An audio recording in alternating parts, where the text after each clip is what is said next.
Magandang araw po sa inyo lahat. Ako po si Banat Bay at eto na nga, Supreme Court, haharangin nga ba ang impeachment trial ni Bibi Sara Duterte? Naku po, sana. Hindi ko kasi meron tayong mga kababayan na nagpetition sa Supreme Court na harangin po itong impeachment trial ni Bibi Sara Duterte dahil illegal at hindi dumaan sa tamang proseso. Itong mga kababayan natin ito'y mga bayani. Andiyan no, siyempre sa pangunguna ni Atty. Torion at may kasama siya lang political vlogger na nagngangalang Coach Oli at saka si Boss Dada at ang hindi nagising na si Banat Bay. Gago! Kasama po pala ako dyan sa petition na yan. Nagkataon lang po hindi talaga ako pang umaga. Kaya sabi ko, Boss Dada, ikaw kayo at saka Coach Oli, kayo na lang bahala magrepresenta sa akin. Anyway, kung tayong tatlo nandyan, di tayo kakasya sa camera. Mabuting kayo na lang ang humarap. Di ba? Kayo naman ang photogenic o videogenic. Tayo po, panggulo lang ho tayo sa camera. O, di ba? Kaya eto, anyway, eto na nga po. So, meron ng pinai-issue o parang hinihingi po sa Supreme Court na ipatigil ho. Bigyan ng TRO itong impeachment. Bakit ho kaya? Ay, papaliwanag ko yan ni Atty. Torion. Mas mabuti pa. Ako po, nung sumama po ako dyan, akin pong inaral yan. Talagang sumakit ang ulo ko. Dahil sa mga English na nandyan. Pero inaral po natin yan. Na tama po ang ating panawagan na itigil po ang impeachment trial na ito dahil po ito'y hindi tama. Ito'y dumaan sa maling proseso. Hindi ho binigyan ng tsansa ang nasasakdal na si Bibi Sara Duterte na magbigay ng kanyang opinyon at magbigay ng kanyang depensa. Ika nga. Hindi ho binigyan. At pinabasa lang ho sa mga kongresista in 1 minute and 15 seconds yung ilang papel ng impeachment complaint. Kaya mga kababayan, ito'y wala hong kwenta sa totoo lang. Hindi ho dapat ito pinapansin dahil ito'y illegal na ng kamera. Panoorin ho natin tong balitan to. This is a response Yan, kita nyo, walang tunog. Walang tunog sa akin. Hintay lang kasi, Banat Bay. Hindi pa ako nagiging si Banat Bay. Ang bihira ka talaga, Banat Bay. Oo. Ito, mate ka sa iyo. Yan. Okay? Pasok. Atty. Torion. Isa pa. Take 1, take 2, take 3. This is a response to the clamor of the people that we should file a petition for certiorari prohibition with... Ayan, kita nyo? Hindi na nga nagkakasya si Boss Dada sa likod. Isasama nyo pa ako. Saan nyo kilalagay dyan? Hindi. Naisip ko lang. Hindi, pero nagpapasalamat po ako na bigyan tayo ng oportunidad na tayo po ay nakasign din po dyan.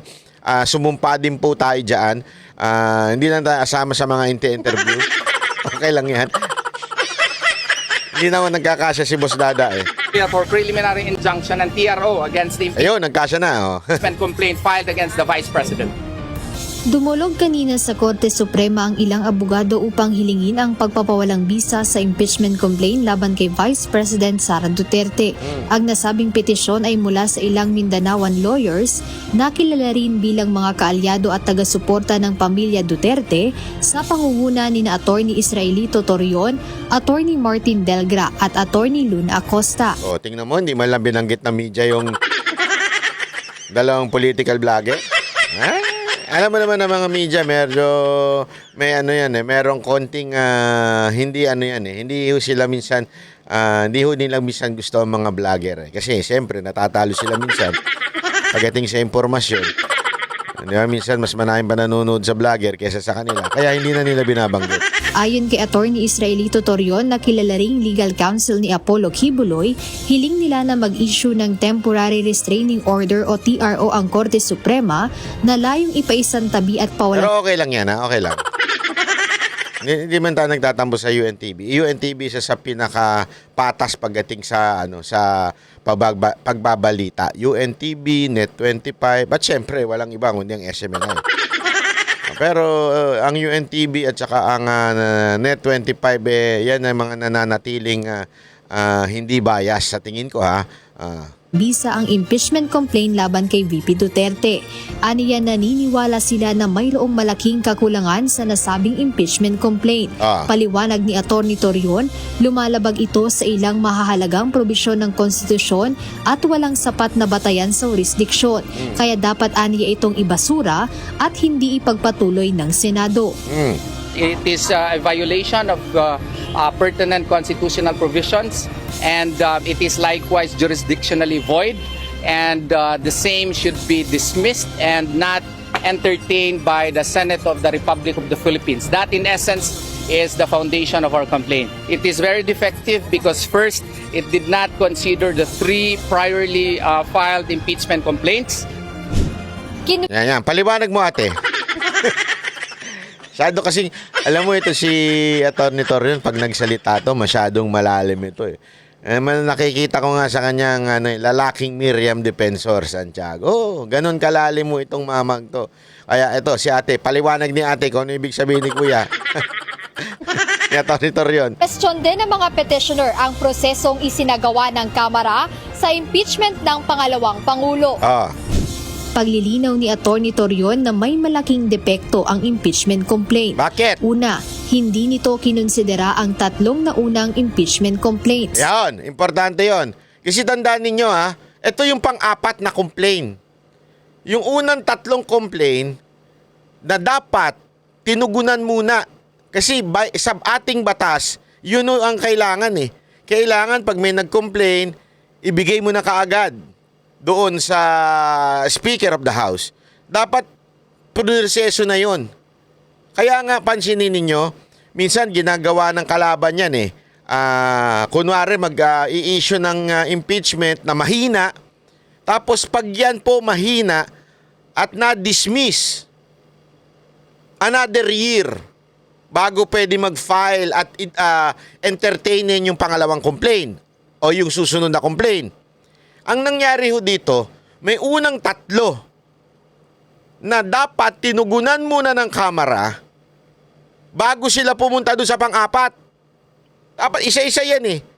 Ang problema, alam siguro nila na mahina itong 3. Kaya yung gumawa nung pang-4, ang alam ko, yung mga na mismo, yung mga lintik na mga congressman dyan, di ba?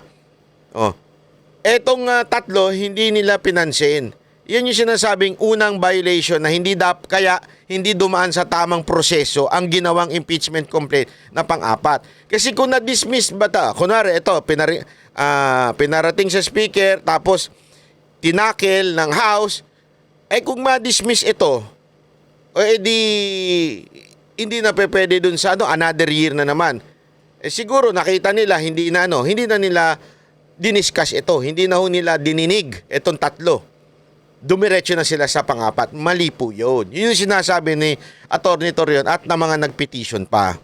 Nilabag rin umano nito ang due process para sa pangalawang Pangulo at hindi nito sinunod ang itinakdang proseso ng verification ayon. Ito, yung pangalawa, hindi binigyan ng tsansa yung defendant na yung si Vice President Sara Duterte na magbigay. Kasi parang yan eh. Tandaan ninyo, yung impeachment trial is nakapattern din yan sa ating batas kung paano yung nangyayari, di ba? Sa piskal muna, may rereklamo sa piskal. Ito si ganito, ganyan. Papatawag ngayon yung isa.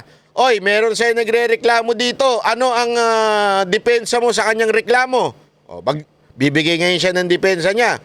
Nakita na ng dalawang yung piskal yung titignan niya. Andali. Mukhang may probable cause to tuloy na natin to sa korte. Papasya na ngayon sa korte. Ganun dapat ang proseso. Inaalam yung depensa ng kabila, yung inaakusahan. Dito, walang naganap na ganun. Hindi hiningi yung panig ni VP Sara Duterte. At idiniretso na lang, pinastrak. Yun yung pangalawa. Yung pangatlo, yung oras na kung kailan lang nila nalaman ng mga congressman yung complaint. Nakasulat dyan, sinabi dyan, it has to be verified complaint before going sa Senate. Ibig sabihin ng verify. Ibig sabihin, kailangan at least alam ng mga pumirma. At sinabi nilang, okay, sangayon kami dyan. O, tama yan. O, ito dapat, pasa na yan. Impeach na yan. Yung pumirma doon, dapat may tsansang maaral at basahin yung impeachment complaint. Wala ho. Yung kinumpute nga ni Atty. Torion, sabi niya, nung nalaman nila yung impeachment complaint ng alas 10 ng umaga, tapos hindi pa pala nila alam, sometime after lunch, doon lang nalaman ng mga congressman yung impeachment complaint, yung pang-apat na impeachment complaint. Doon lang nila nalaman, there were no time to read the entire impeachment complaint. Basta lang sila pumirma. Kaya nga doon natin masasabi, di ba, na tila totoo yung alleged 150 million na ibinigay sa mga congressman. This is an alleged na sinasabi. Pero even dun sa proseso, mukhang totoo yung 150 million. You know why? Hindi na nila binasa yung impeachment complaint, basta na lang nila pinirmahan. Don't tell me, tinutukan sila ng baril dun. O, pag di ka pumirma, yari ka. Hindi! Mga congressman ito eh. Alam naman natin mga congressman, mga buhaya yan eh. Pasa-pasa lang yan, oh. Pagka pumirma ka, eto sa'yo. Diba? Parang gano'n ang nangyari. Ako, sabi ko nga sa inyo, it's an alleged ng mga tao, yung mga nagsasabi, yan ang kwento, 150 million na tinanggap ng bawat congressman na pumirma. Ngayon, may katotohanan ba yan? Tila sa ganitong prosesong nangyari, mukhang may ito katotohanan. Bakit kanyo? Wala nang verifikasyon na nangyari. Wala nang hindi nyo na binasa, pinirmahan nyo na lang. Dahil nga doon, yun yung sinasabi ni Atty. Torion at namin lahat, na ito po ay may problema. Hindi ho tama yung nangyari. Hindi ho verified yung ipinasang impeachment complaint o yung ipinasa sa Senado. Naintindihan ho natin, mga kababayan? Naunawa natin kung bakit amin pong hinihingi sa Supreme Court, sa kataas-taasang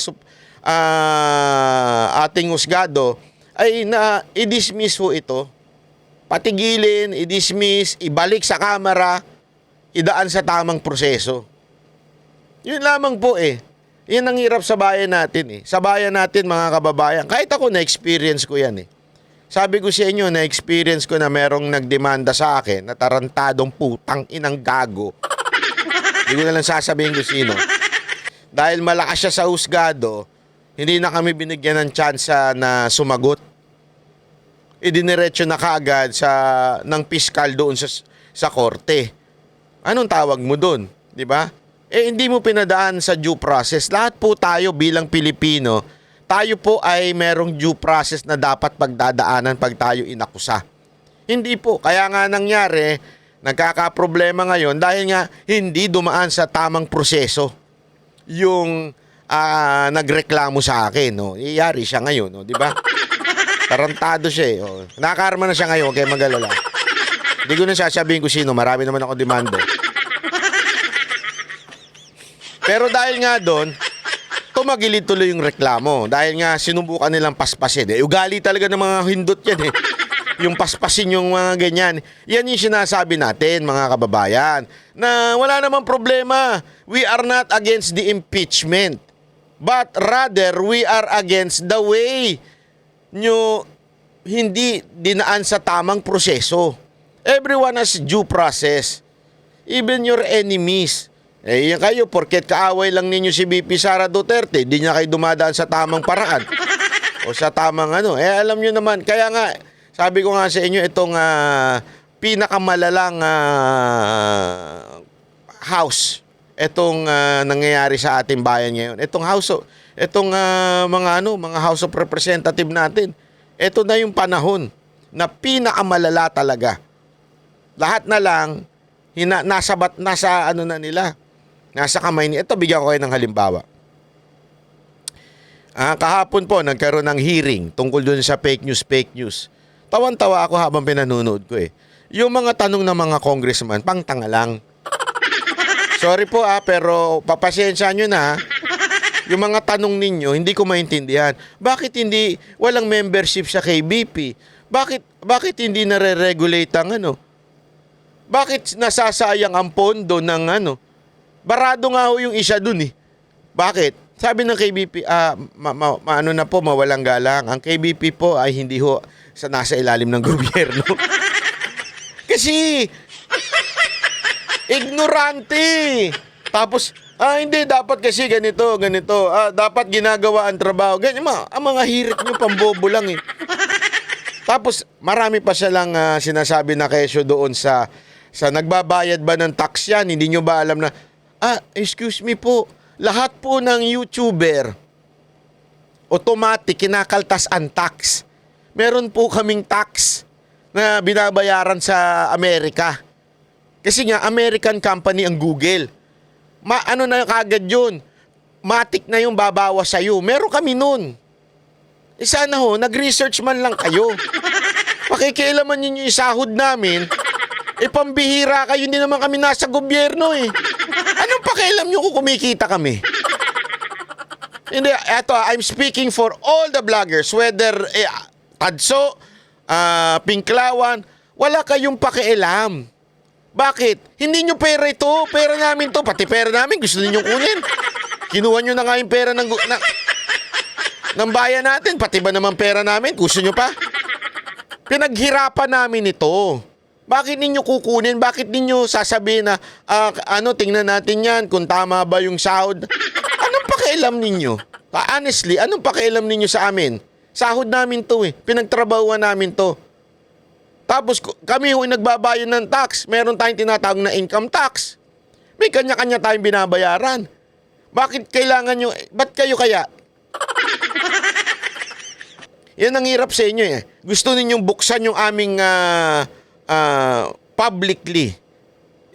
Ilantad ang sahod na nakukuha namin. Sir, that's for our protection. Naintindihan nyo? Hindi nga kami pumasok sa public office kasi ayaw namin na malalaman ng tao magkano sinasahod namin. Bakit? Bakit ayaw nyo? Bakit ayaw nyo? Nagagaling ba sa pogo? Hindi. Ayaw namin. Malalaman kung magkano kinikita. Kung hold upin ako, ransakin ako, abangan ako. Ito pala si ganito kinikita. Diba? Paano na yung mga scholar na pinag-aaral namin? Biro lang yan, biro lang. Paano na yung mga scholar na pinag-aaral namin? Sabi, ganun pala kinikita niya. Tama, mali? Gago! Kayo talaga. Mali yan eh, mali. Bakit ko napasok yun? Kasi nga ganito ito mga congressman natin. Hindi ko alam kung ano nasa hulog ni. Talagang sabit-sabit na ho kayo. Tapos magbibintangan ninyo na pogo, ano ba isa? Drug lord. Sabi ko nga sa inyo, kami ho mga banateros, particular na kami banateros, kahit anong drug test ang daanan natin. Tara. Ang sigurado kung makikita nyo sa dugo namin, high blood, cholesterol. Ganon.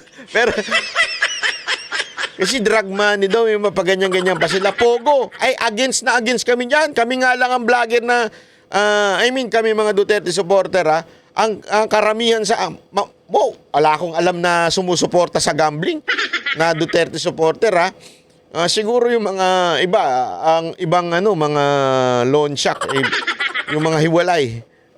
Pero yung kami talaga magkakakilala, wala sa amin na nagpo-promote ng gambling. Dahil we are against all form of gambling, especially yung online. Nakakasira ng buhay yan. Tapos sasabihin nyo, para lang yung kinikita namin. Hindi pa ba kayo happy na kinukulimbat ninyo ang pera ng taong bayan? Gusto nyo pati pera ng mga vlogger, kunin nyo? Di umano. Diba? Kasi ayan na naman yung, kung matapang kayo, bakit di kayo pumunta dito? Kung matapang din kayo, lumabas kayo dyan. Mag-usap tayo in walang session, walang hearing. Mag-usap-usap tayo in a public place. Sa harap ng luneta. Hindi gusto ninyo. Eto. May hamon ako sa inyo. Lahat ng mga congressman. Gusto ninyo, di ba, yung parang sinasabi nyo, ang tapang-tapang nyo. O punta kayo dito nang malaman ninyo immune kayo eh. Tapos pwede nyo kami ipakontempt eh. Nang walang dahilan. Masasabihin nyo lang, you're lying. Even if hindi nyo tama yung sinasabi namin, basta hindi nyo gusto, ipapakontempt nyo. O, gusto nyo ng neutral ground? Tara, sa Luneta tayong lahat. Walang hearing walang session. Luneta tayo, mag-usap tayong lahat. Magdebate tayong lahat doon. O. Pambira sasabihin nyo, matapang nga kayo pag gusto nyo, mag-aaya kayo sa loob ng bahay ninyo. Pasok! Tuloy natin itong TR na to. Sa konstitusyon. If the 3 complaints were entertained, included in the order of business within 10 session days, and included within 3 session days in the Committee of Justice, referred to the Committee of Justice, then the 1-year bar rule would have operated, and the 4th impeachment complaint should not have been legally entertained. Sana naintindihan ng mga media yun, ano? Feeling ko yung mga media nga eh. Google din, gamit na. Kung ayaw ninyo mag-Google, mag-chat GPT na rin kayo. Ipasa nyo yung sa chat GPT yung yung papel na malamang nabigyan naman kayo eh. Samantala, iginiit naman ng isa sa House Prosecutor Tapos ang sasagot, itong hindi abogado. Abogado ba to? Hindi ko sure Hindi ko sure kung abogado ito eh. Pero itong bagitong to na walang alam, itong pasasagutin nyo. na hindi depektibo ang itinransmit na reklamo sa Senado. Naniniwala po kami na kompleto po yung aming articles of impeachment, including the process in which it was transmitted to the Senate. Bakit nyo pala palaging pinasasagot to, no? Walang alam mo ito eh. Pagdating sa batas, wala akong alam ito. As far as we're concerned, it is well within the bounds of the law. Dagdag pa ng mambabatas na tuloy ang preparasyong ginagawa ng prosecution team kaugnay ng impeachment laban kay Vice President Sara Duterte. Kinundena naman ng Makabayan Bloc sa Kamara ang anilay desperadong hakbang ng Vice Presidente para hadlangan ang hustisya. Hoy! Makatae Black! Walang kaalam-alam si VP Sara Duterte dito. Mga gunggong. Kami-kami lang to. At si Atty. Torion. Ano sinasabi ninyong may alam si VP? Hakbang ni VP Sara Duterte to para tingin. Alam mo si VP Sara Duterte, walang ugaling ganito. Maniwala ka sa akin. Si VP Sara Duterte, sigurado nga ako, baka ayaw niya pa to eh. Ako, nagdalawang isip pa nga ako kung sasali ako dyan o hindi. Kasi iniisip ko, baka ayaw ni VP Sara Duterte ito. Baka sabihin niya, huwag niyo nang pigilan yan, okay lang yan, hayaan niyo na yan. Wala akong kaalam-alam si VP Sara Duterte. Kami lang kami nila Atty. Torion, at kami lang nila Coach Oli, Atty. Delgra. Wala akong kaalam-alam ang ibang, kita nyo, gulatano ito. Kami lamang po ito. Kasi nga, napag-usapan namin, napagkwentuhan namin, na mali yung proseso.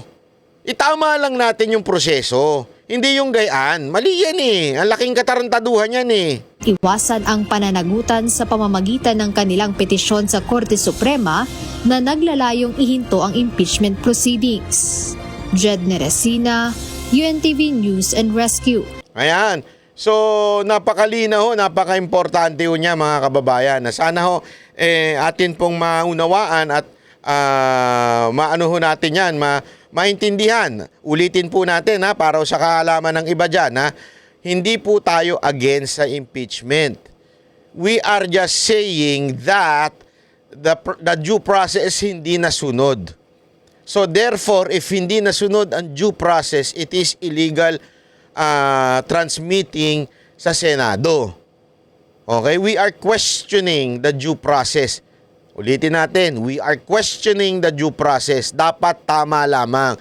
Kasi or else, sabi nga ni Atty. Torion, para na nabababoy na ho yung ating legal system pagkagayaan, di ba? Mali na ho. Mali na ho yung nangyayaring legal. Alam mo, yan ang katotohanan na ngayon eh. Yan ang malungkot na katotohanan na nangyayari sa bayan natin. Marami ho sa ating pangyayari, lalong-lalo na when it involves yung Congress at saka si Tory. hindi na talaga dumadaan sa tamang proseso. Yun ho ang katotohanan ho dyan. Kaya mga kababayan, sana naman, talagang ano na natin to, dinggin ho ng ating Supreme Court.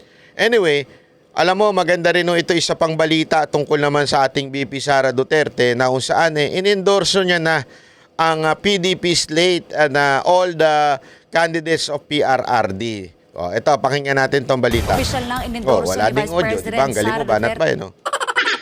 Sandali lang, automatic ko dasay. Ha? Ito. Ayan.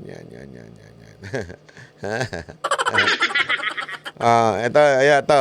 Uy, binabati po natin. Shoutout po pala yung mga taga-Japan nating mga kababayan na see you soon. Ay, tayo dyan. See you soon. No? See you soon na mga kababayan natin yan. Nandyan po tayo. Ang senatorial slate ng kanyang ama na si dating Pangulong Rodrigo Duterte. Si Jason Rubrico magpapalita. Formal nang ipinakilala ng PDP laban ang kanilang senatorial lineup nitong Huwebes ng gabi sa San Juan City na dinaluhan ng mga taga-suporta ng bawat kandidato. Kabilang sa kanilang hanay ang mga re-electionists na sina Senator Ronald Bato de la Rosa at Senator Christopher Bongo, pati na rin ang mga abogado tulad ni na Attorney Jimmy Bondo, Attorney Raul Lambino, Attorney J.V. Hinlo, Attorney Vic Rodriguez at Congressman Rodante Marcoleta. Kasama rin sa lineup ang veteranong aktor na si Philip Salvador. At upang kompletuhin ang Duterte senatorial slate, isinama rin ang spiritual leader ng The Kingdom of Jesus Christ, walang iba kundi si Pastor Apollo C. Kibuloy. Si Pastor, at least kung maghanap ka ng tao na kandidato, kung manalo at makaupo dyan as a senator who has the moral values, pati marunong bright. Talagang bright yan si Pastor. Si Pastor Kibuloy para sa Senado. Sa makasaysayang proclamation rally ng PDP laban, opisyal na inendorso ni Vice President Sara Duterte ang 9 na kandidatong tumatakbo sa ilalim ng partido. Hinikayat ni VP Sara ang taong bayan na iboto sina De La Rosa, Go, Salvador, Lambino, Hinlo, Rodriguez, Bondok, Marcoleta at si Pastor Kibuloy. Pinasalamatan niya ang mga ito na patuloy na tumutugon sa tawag ng serbisyo publiko sa kabila ng mga hamon at pagsubok na kakibat nito. Ipinahayag din ng pangalawang Pangulo ang kanyang tiwala sa kakayahan ng mga botante na pumili ng tamang mga pinuno. Dagdag pa niya, patuloy silang mananalangin para sa tagumpay ng kanilang advokasya. Para sa Diyos at sa Pilipinas kung mahal, ako si Jason Rubrico, SM9 News. Ayan, so palakpakan. Ayan. So it's a good news na inendorso na po ni VP Sara Duterte ang buong slate ng Duterte Senators. Tawagin na lang natin Duterte Senators kasi para magkakasama na ho yung mga PDP at hindi PDP, yung mga guest candidates. So binabati po natin ang lahat ng mga Duterte Senators. Mga kababayan, meron lamang ako isang bilin ha. Ito kasi inendorso po ni para malinaw ang inendorso po ng ni VP Sara Duterte ay yung Duterte Senators, okay? So ang wag po natin magpapabudol dun sa merong merong bagong grupo na hinalo hybrid. May ganun sila Wag po tayong papabudol dun dun sa hybrid na yun Kasi meron dito nakita ko yun Yung hybrid na ito. Nakita ko to Wag po tayong papabudol dito Mukhang alam ko kung sino na gano'n nito ano na naman ito, sigurado ako. Nako. Mambubudol na naman siguro ito. Sa tingin ko lang, mambubudol na naman yung umayos nitong ganitong klaseng Sinama pa talaga yung mga Duterte Senators tapos para bagang siguraduhin na masasama siya. Kasi alam naman natin, tinatayo na natin ng mga Marcos, mukhang gusto na naman pumapel nitong si ate. Kaya siguro meron silang ginawang ganere. Di ako sure kung ito yun ito yung ginawa ng kanyang ate. Yan.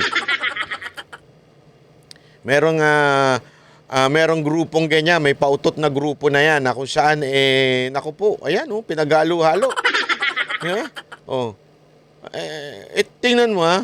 Hinalo dito yung sino yung nasa taas? Yun napansin ko lang, ha? Di ba? Dapat si Philip Salvador rin nandun, eh. Bakit inilagay dun si Amy? Di ba? Diyan pala makikita mo na talaga sinusubukan mambudol, eh. Di ba? Ayan, tingnan ninyo sa taas. Dapat si Philip Salvador rin nandun para buong PDP. Tapos sinaluan ng hindi PDP sa baba. Tama, mali. Di ba? Bakit hinalo yan? Alam na natin ibig sabihin yan. Kaya wag ko kayong pabubudol, ha. Hindi po ito ang inendorso ni VP Sara Duterte. Malinaw na ang inendorso ni VP Sara Duterte ay yung mga lehitimong Duterte senators. Kilala naman natin yun, mga Duterte senators, di ba? Ayan. Lang inendorso ni Vice President Sara Duterte ang senatorial slate ng kanyang ama na si dating Pangulong Rodrigo Duterte. Ayan. Si Jason Rubrico magpapalita. Formal nang ipinakilala ng PDP laban ang kanilang senatorial lineup nitong Huwebes ng gabi sa San Juan City ayan. na dinaluhan ng mga taga-suporta ng bawat kandidato. Kabilang sa kanilang hanay ang mga re-electionists na sina Senator Ronald Bato de la Rosa at Senator Christopher Bongo, Yan, pati na rin importante yan. ang mga abogado tulad ni na Attorney Jimmy Bondo, Attorney Raul Lambino, Grabe. Attorney J.V. Hinlo, Attorney Vic Rodriguez. Isipin mo, ilan yung abogado? Isipin nyo, ilan yung abogado? 5. Di ba? 1, 2, 3. 4, 5. Yan yung sinasabi mong inutusan bumili ng suka. Putang inan yan. Yan ba yun? Ang kapal din ng mukha mo, no? Ikaw nga hindi hindi ka nga nakatapos ng... Hindi, sige, sabihin mo na. Ikaw kasi kiniklaim mo nakatapos ka, eh. Questionabling eskwelahan mo. Gayon pa man, hindi ka abogado, ikaw magki-question. Ito, mga napag-utusan ng suka. Hindi ka nga abogado. Ito mga to, puro abogado. Sino yung naunang dalawa? PNP chief. General. Ikaw siguro hindi ka tatagal ng 1 linggo sa PMA. Senator Bongo. Kitan mo naman kung gaano magtrabaho yan. Talagang nung panahon na kasama siya ni Mayor Duterte pa lang, naging President Duterte, sobrang magtrabaho. Hanggang ngayon nagtatrabaho, lalaitin mo, nagbebenta ng suka. Animal ka. At Congressman Rodante Marcoleta. Kasama rin sa lineup ang veteran. Ito, multi-awarded multi-awarded na tao to, na artista. Sabi niya, good boy na daw siya. Sige na, naniniwala na kami. Hindi, kasi di ba inisyu sa kanya babaero siya. May mga gano'n naman tayong mga panapanahon. Si Senator Robin din naman, eh. Tandaan nyo, umaabot din naman yung mga, siyempre, artista. Tapos tingnan mo, di ba, si Senator Robin. Nilait-lait din yan. Pero ngayon, daming pinaglalaban yan. Ang dami hong mga batas na ipinapasayan. Tuloy. Nawala yung... yan. Anong aktor na si Philip Salvador. At upang kompletuhin ang Duterte senatorial slate, isinama rin ang spiritual leader ng... Ayan. Wala ka. Wala ka sa kalingkingan yan. Marcos, wala. Nakita mo na ba lugar niyan? Yung Tamayong, Prayer Mountain, KOJC. May balita nga kami. Meron daw mag-asawa. May mag-asawa daw. Sumakay ng helicopter. Yung helicopter, hindi nag-helicopter, magkaiba yun. Iba yung nag-helicopter tsaka sumakay ng helicopter, okay? May mag-asawa daw, sumakay ng helicopter, tapos lumipad dun sa taas ng KOJC, Tapos nung nakita yung malaking KOJC, yung Kingdom, nakita nila, sabi daw nung babae, akin yan. Kunin niyo yan, akin yan. Oo. Kaya abangan ninyo. Ito mga darating araw. 'Di ba alam nyo, pinris order yung yung nangyari dito sa KOJC, yung mga gamit diyan, lahat, 'di ba? Pinilis order, pati nga yung motor eh. Hihiramin ko sana kay Pastor yung motor eh. Kursunada ko yung mga motor niya doon eh, yung kaya lang eh, na-press order yan. Biro lang, Pastor, kung nakikinig ka man. Nakikinig si Pastor eh. Hindi, totoo. Alam mo, may balita kami na lulusubin uli ang KOJC at tataniman di umano ng mga kung ano-ano para ikukurdon na nila yung buong KOJC. Paalisin talaga lahat ng tao para kanila na yung KOJC. Kukunwari, gagawin siyang crime scene. So, pag crime scene siya, kasi may mga tatanim sila eh. Kukurdonahan nila. Sabi ko, hindi pa talaga naging itong mga greedy na to. Ang dami-dami nyo nang nanakaw. Talagang sobrang inggit ninyo dito sa KOJC, pati ba naman yung Kingdom. Kasi ang ganda ho niyan sa gabi. Pag dumaan po kayo dyan sa gabi, sa eroplano pa lang pag nakita mo, wow! Parang, alam mo yung kuwari, pumunta ka ng Japan, yung mga Disneyland. Parang ganun ang itsura. Sa sobrang ganda. Sobrang liwanag. Maniwala ako isa, kakaiba. Kakaibang-kakaiba ho yan. Magtataka nga parang meron pala nito sa Pilipinas. Oo, kaya gustong kunin ng gobyerno. Doon pa lang, wala nang binatbat si Marcos eh. Di ba? Kaya nga, there was a time nga daw, nung hindi pa presidente yan, pumunta yan, dinala ata sa Glory Mountain at tinanong si Pastor, paano mo nagawa ito? Yan ang sabi ni Pastor daw yan ang zero corruption. Kaya nagawa. Kasi pag, yung Kingdom pa lang, tip of the iceberg lang yun. Pag pumunta ka sa kanilang prayer mountain at saka, grabe ho. Alam mo yung Switzerland. Sino mga nakakaalam dito yung sa Alps, sa Switzerland, yung ganda ng tanawin, ganun no. Maniwala kayo, dinaig yung Baguio. Wala. Pasensya na ho, Magalong pero nabulok talaga yung Baguio nung hindi pa ikaw ang mayor diyan. Pero pag pinuntahan nyo, ito, ay grabe ho. Yung pine tree, talagang pine tree. Really fine. Matataas talaga, magaganda. At saka yung fresh na fresh. Para ka nasa langit, para ka nasa paraiso. Walang biro, may tugtog pa.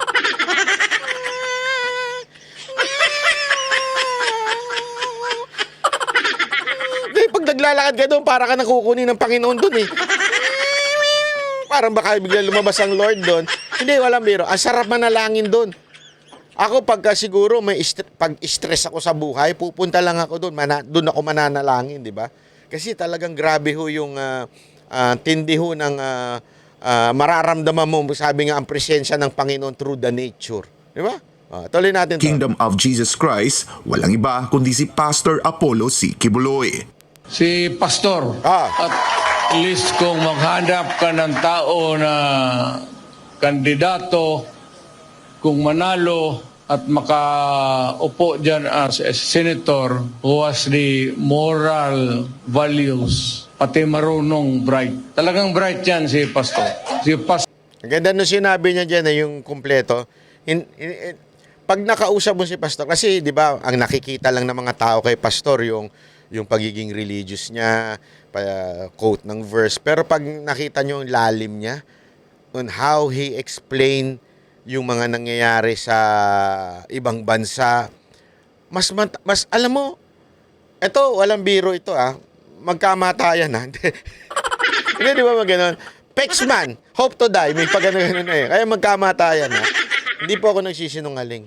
Pag napakinggan nyo si Pastor, grabe ho ang lalim nito pagdating sa geopolitics, pagdating sa applicable economy ng ating bayan, mga applicable laws na kailangan ng ating bayan. Ay, ang lalim mo. Alam mong nag-aral. Hindi yung katulad nung binenta ng suka sa kabila. Tatawa nga. Ayawan ko. Kasi alam mo ako, very, very particular ako dyan pagdating ko sa ginagawang literal minsan ang scripture, 'di ba? Kasi tandaan natin ang scripture, meron ng tinatawag na context. Dapat basahin mo siya according to the context, the way it was written, how it was written, to whom it was written, para mas maintindihan mo talaga yung application noon sa buhay mo ngayon. Hindi yung quote ka lang ng quote, tapos mali-mali naman. Alam mo, si Pastor Kibuloy, pagka pinapaliwanag niya yun, nakikita ko Although, again, I'm not part of KOJC. Our doctrines are different. My belief in other doctrines such as salvation, baptism are really different. Pero pagdating mo sa application ng scripture on life, kitang-kita mo, tama, sapul. Ganun talaga. Yung kaya tinatawag natin dyan, wisdom. Kasi tandaan ninyo, may ganyan Para lang sa kaalaman natin, there's such thing as major doctrine and minor doctrine na minsan talagang hindi nagkakasundo sa major doctrine. Kaya nagkakaroon ng iba't ibang denomination. But in the minor doctrine, minsan diyan nagkakatugma-tugma. And importante yan kasi yung application sa buhay, yan ang importante. 'Di ba? Yung papaano mo i-apply yung mga nangyari sa scripture sa panahon natin ngayon. At ganyan ang kanyang paliwanag sa mga bagay-bagay. Nasabi ko nga, that's what you call wisdom.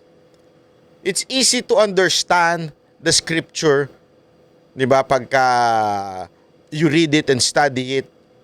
But to have it applied sa sitwasyon, sa buhay mo at sa society, that's what you call wisdom.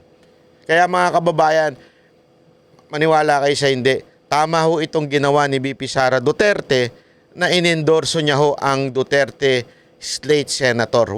Ulitin ko wag kayong papalin lang dito sa mga mambubudol na ito Kasi, again malamang yung mga iba dito sinama na lang. Hindi ko sinasabi mambubudol yung iba dyan Hindi. Sa tingin ko may ilan lang. Maka isa, nakapula. Hindi babae. Hindi si Philip Salvador.